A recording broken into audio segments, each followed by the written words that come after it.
আসসালামু আলাইকুম রহমতুল্লাহি ওয়া বারাকাতুহু। আরে ভাই, একটু দাঁড়ান, ভিডিওটা স্কিপ করেন না। একটু দাঁড়ান, ভিডিওটা একটু মনোযোগ সহকারে দেখুন। কারণ আপনাদের মধ্যে অনেকে এমন আছে যারা ইউটিউবে বা ফেসবুকে যখনই কোনো সুন্নি আলেমের ওয়াজ বা বক্তৃতা শুনে, তখন বক্তৃতাটা ভালোভাবে না শুনেই একটি কমেন্ট করে দেয়। কমেন্টটি কি করে? যে উনি নাকি মাজার পূজারী, নাউজুবিল্লাহ। আসলে বাংলাদেশে মাজার পূজারী আছে, কিন্তু তাই বলে আপনি হক্কানি আলেমদের ওয়াজের নিচে আপনি কমেন্ট করবেন যে তিনি মাজার পূজারী? বাংলাদেশে মাজার পূজারী আছে, মাজার পূজারী না থাকলে এই লজ্জাটি আসলো কোথা থেকে? আজকে আপনাদেরকে দেখাবো সত্যিকারের মাজার পূজারী কারা। সত্যিকারের মাজার পূজারীদের পরিচয় আজকে আপনাদের সামনে তুলে ধরবো ইনশাআল্লাহ। মাজার পূজারীদের মধ্যে শীর্ষে যিনি আছেন বাংলাদেশের মধ্যে, তার পরিচয় তার আরেক গাঁজাখোর ভণ্ড বন্ধুর মুখ থেকে চলুন শুনে নেই। নাউজুবিল্লাহ, সে নাকি আওলাদে রাসূল, নাউজুবিল্লাহ। দেখুন, এই ভণ্ড দাঁড়িয়ে আছে এবং তাকে এক মহিলা সে সিজদা করছে, নাউজুবিল্লাহ। কোন মুসলমান কখনো আল্লাহ ছাড়া কারো কাছে মস্তক অবনত করতে পারে না।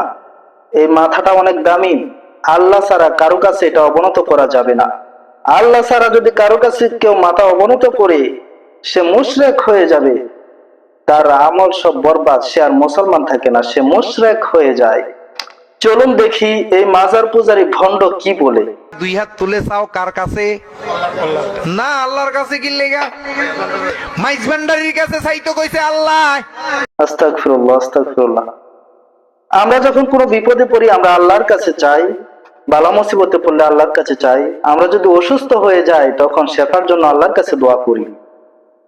আর উনি যাদের সামনে বক্তৃতা দিচ্ছেন তাদেরকেও প্রশ্ন উনি করলেন যে চাইতে হবে কার কাছে? শ্রোতারা বললেন যে আল্লাহর কাছে চাইতে হবে। কার কাছে চাইবো? শ্রোতারা বললেন আল্লাহর কাছে। কিন্তু উনি তাদের এই কথাটাকে ভুল প্রমাণ করে, নাউজুবিল্লাহ, উনি তাদেরকে শেখাচ্ছেন যে না, আল্লাহর কাছে না, ভান্ডারের কাছে চাইতে হবে, নাউজুবিল্লাহ। কত বড় ভণ্ড! আপনারা যারা বর্তমানে মাজার ভাঙছেন, মাজার ভাঙ্গা বন্ধ করুন। মাজার না ভেঙে এই ভণ্ডের ঘাড় ভেঙে দেন, তাতে আপনারা সওয়াবের ভাগীদার হবেন। কারণ এই মুশরিক সে অনেক মানুষকে ঈমান হারা করছে, অনেক মানুষকে সে কাফের মুশরিকে পরিণত করছে। আর যদি আপনারা মাজার ভাঙেন, যদি কোনো হক্কানি আল্লাহর ওলির মাজার যদি আপনারা ভাঙেন, তাহলে আপনাদের কপাল পুড়ে যাবে। কাজেই সাবধান, মাজার ভাঙ্গার ক্ষেত্রে সাবধান। মাজার পূজারীদের মধ্যে আমার দৃষ্টিতে 2 নম্বর অবস্থানে যিনি আছেন, চলুন তাকে দেখে নেই। আসলে আমি তার নাম জানি না, আপনারা যদি কেউ ওনার নাম জেনে থাকেন তাহলে ঘৃণার সাথে কমেন্ট বক্সে ওনার নামটি লিখে যাবেন। নাউজুবিল্লাহ, আপনারা দেখলেন যে কত বড় ভণ্ড। তার সামনে বেগানা নারীরা নাচানাচি করছে এবং গান করছে এবং তাকে সিজদা করছে, নাউজুবিল্লাহ, নাউজুবিল্লাহ। আসলে সত্যিকারের মাজার পূজারী হচ্ছে এরাই, এরা হচ্ছে ভণ্ড পীর। আপনারা যারা হক্কানি পীরদের বিরুদ্ধে লাগেন, আমি বলবো এখানে থেমে যান। হক্কানি পীরদের বিরুদ্ধে আর কথা বলবেন না। কারণ বাংলাদেশে ইসলাম প্রচারে হক্কানি পীর মাশায়েখদের অনেক অনেক অবদান রয়েছে। কাজেই হক্কানি পীরদের বিরুদ্ধাচরণ না করে এইসব ভণ্ড পীরদের সমাজ থেকে উচ্ছেদ করুন। দেখুন সমাজটা আমাদের সুন্দর হয়ে যাবে ইনশাআল্লাহ। আর যদি হক্কানি পীরের বিরুদ্ধাচরণ করেন, তাহলে এই কথাটা আপনার জেনে রাখা উচিত। আপনি যদি মাথা দিয়ে পাহাড়ে আঘাত করেন, তাহলে পাহাড় কিন্তু ভাঙবে না, আপনার মাথা ভেঙে যাবে। কাজেই হক্কানি পীরদের বিরুদ্ধে কথা বলার ক্ষেত্রে অবশ্যই অবশ্যই সাবধানতা অবলম্বন করবেন ইনশাআল্লাহ। আমার দৃষ্টিতে মাজার পূজারীদের মধ্যে 3 নম্বর অবস্থানে যিনি আছেন, চলুন তাকে দেখে নিই। আচ্ছা দাঁড়ান দাঁড়ান দাঁড়ান, তার আগে, তাকে দেখার আগে চলুন তার একটু তেলাওয়াত আগে শুনে নেই। বিসমিল্লাহির রহমানির রহিম। আরে কিভাবে পড়লেন? আপনার তো পড়া হয় নাই, একটু শুদ্ধভাবে পড়েন। বিসমিল্লাহির রহমানির। কি বলে এটা? বিসমিল্লাহির রহমানির রহিম। এভাবে পড়ুন। বিসমিল্লাহির রহমান কি রহমানির রহিম পড়েন, রহমানির রহিম না, রহমানির রহিম। রহমানির রহিম। ও যদি ভালো মানুষ হইতো তাহলে শেখানো সম্ভব ছিল, কিন্তু এরকম ভণ্ডদেরকে কখনো কোরআন তেলাওয়াত শেখানো যায় না। কাজেই সময় নষ্ট না করে চলুন দেখে নেই তার বক্তব্যটি। সে কত বড় ভণ্ড সেটা আপনারা অনেকেই জানেন এবং তার ভিডিও আপনারা অনেকেই দেখেছেন। তারপরেও চলুন আবার দেখে আসি। অবাজান আরে বাজান কারে ডাকতেছে? আমি জাহাঙ্গীর হুজুর, এই ছেলেগুলো ওই সামনে পরীক্ষা। তো পোলাপান পরীক্ষা দিতে যাচ্ছে, আল্লাহর কাছে চাও। তুমি এখানে বাজানের কাছে নিয়ে আসছো কেন?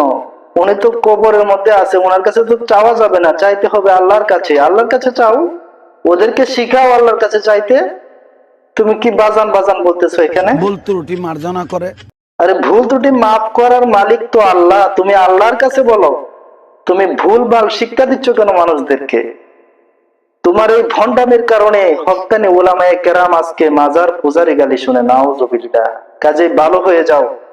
আসলে কিছু ছাত্র পরীক্ষা দেওয়ার পূর্বে হয়তো ওনার কাছে গিয়েছেন যে হুজুর আমার জন্য একটু দোয়া করুন, আমরা পরীক্ষা দিতে যাব। তখন উনি তাদেরকে মাজারের কাছে নিয়ে গেলেন এবং মাজারের কাছে গিয়ে তিনি বলতেছেন, ও বাজান, তুমি তাদের ভুল ত্রুটি মাফ করে তাদের জন্য একটু দোয়া করো, তারা তো পরীক্ষা দিতে যাবে। নাউজুবিল্লাহ, নাউজুবিল্লাহ। আসলে কোন সুস্থ মস্তিষ্কের মানুষ এরকম বলতে পারে? সে কবরের কাছে যে ওইসব পোলাপানদের নিয়ে সে বলতেছে যে ভুল ত্রুটি মার্জনা করতে। আরে মার্জনা করার মালিক তো আল্লাহ। সে কবরবাসী যিনি আছেন তাকে আল্লাহ বানিয়ে দিয়েছেন। নাউজুবিল্লাহ। আসলে যে কথাগুলো উনি বলেছেন, কোন বুদ্ধি প্রতিবন্ধী ছাড়া এরকম কথা কেউ বলতে পারে না। কাজে সবাইকে মাজার পূজারি না বলে এইসব ভণ্ডদেরকে মাজার পূজারি বলে গালি দিবেন, তাহলে এই শব্দটির যথার্থ ব্যবহার হবে।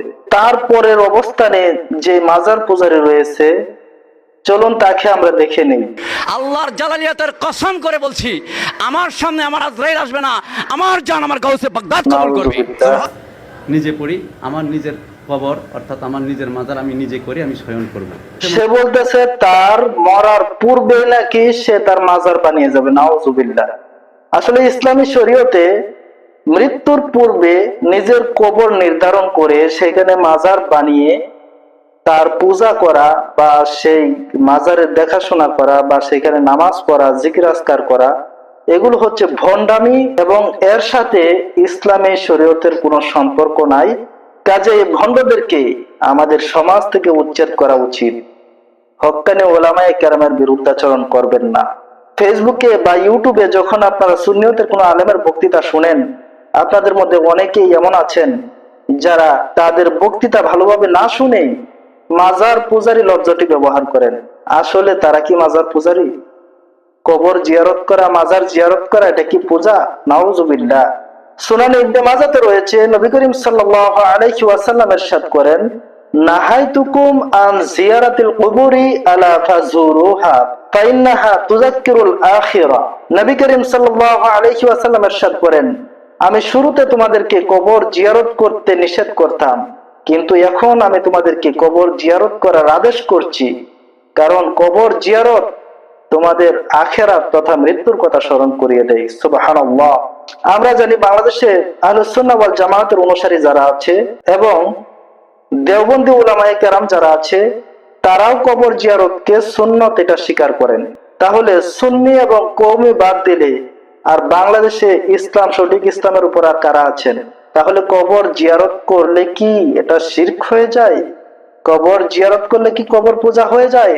কাজে কবর বা মাজার জিয়ারতকে আপনারা কবর পূজার সাথে শরীক করবেন না।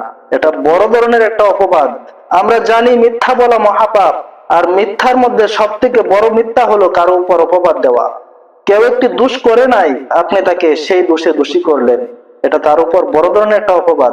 কারো উপর অপবাদ দেওয়া ইসলামের শরীয়তের জঘন্যতম অপরাধ।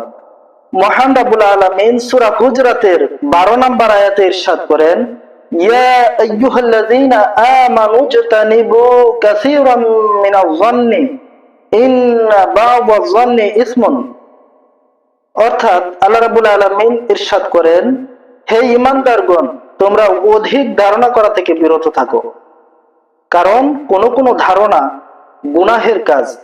কাজে যারা ইমানদার তারা কোনো হক্কানি উলামায়ে কেরামকে মাজার পূজারীর অপবাদ আরোপ করতে পারে না, এটা ইমানদারের কাজ হতে পারে না।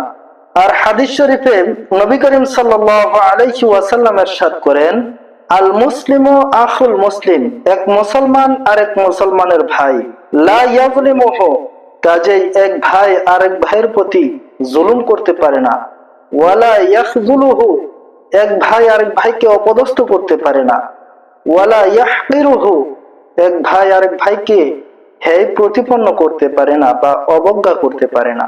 সম্মানিত দর্শক মণ্ডলী, আশা করি মাজার পূজারীদের পরিচয় আপনারা পেয়ে গেছেন। কাজে হক্কানি কোনো উলামায়ে কেরামের ওয়াজ বা বক্তৃতা শুনে তাদেরকে মাজার পূজারী আখ্যা দিবেন না। যদি দেন, জেনে রাখবেন হিন্দুদের এই পরিভাষা বা মিথ্যা অপবাদ তাদেরকে দেওয়ার কারণে আপনি যখন মারা যাবেন দেখবেন আপনি বেঈমান হয়ে কবরে যাইতে পারেন। কাজেই সাবধান হয়ে যান। মুসলমান হয়ে অন্য মুসলমানকে মিথ্যা অপবাদ দেওয়া এটা কোনো মুসলমানের কাজ হতে পারে না। আল্লাহ রাব্বুল আলামিন আমাদের সকলকে বোঝার তৌফিক এনায়েত করুন। আল্লাহুম্মা আমিন। আসসালামু আলাইকুম ওয়া রাহমাতুল্লাহি ওয়া বারাকাতুহু।